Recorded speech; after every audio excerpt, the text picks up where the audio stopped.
Bonjour à tous et bienvenue dans votre émission Pourquoi Padré. Aujourd'hui, nous avons reçu une question d'Agnès qui nous demande « Est-ce que c'est juste de prier pour les examens ?» Réponse « Oui, mais pas n'importe comment. » Et c'est ce que nous allons essayer de voir ensemble, Agnès, parce que cette prière pour les examens, évidemment qu'elle est légitime. Le Seigneur s'intéresse à ce qui fait notre vie. Et nous pouvons toujours lui confier ce qui nous préoccupe. Et j'imagine que les examens vous préoccupent en particulier.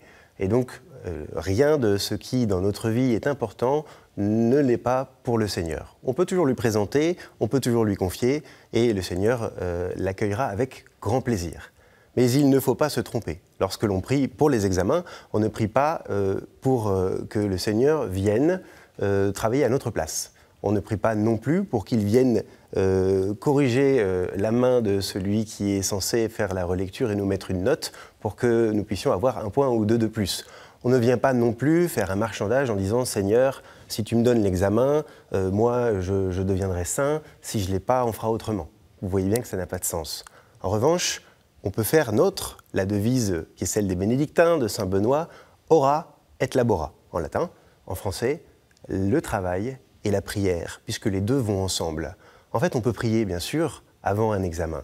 Soit c'est longtemps avant, et dans ces cas-là, on prie d'abord l'Esprit Saint pour qu'il nous éclaire, qu'il nous donne la force, le courage, la persévérance pour travailler, qu'il éclaire notre intelligence, qu'il nous envoie le don de sagesse aussi pour que nous puissions comprendre ce qu'il faut retenir, de ce qui n'est pas nécessaire de retenir. On peut demander effectivement au Seigneur de nous aider pendant la révision. On peut même prier juste avant un examen. Déjà pour les mêmes raisons, pour avoir le don de sagesse, d'intelligence, aussi peut-être pour avoir la paix, parce qu'on sait que le stress dans un examen peut être néfaste. Alors on demande au Seigneur de nous donner la paix, et il nous l'a promis, et c'est un don qu'il veut nous donner, alors on peut largement lui demander.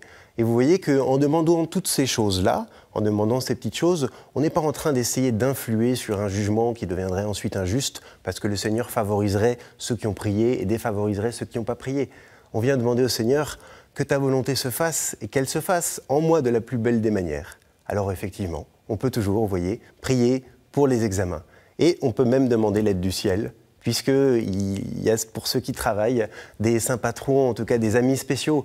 Moi, quand j'ai besoin de faire quelque chose à préparer, évidemment, je vais parler de l'Esprit Saint en premier, mais on a nos amis au ciel aussi, dans la personne de Saint Joseph, par exemple. Saint Joseph, époux de Marie, celui qui a travaillé dans l'ombre, avec courage, avec persévérance.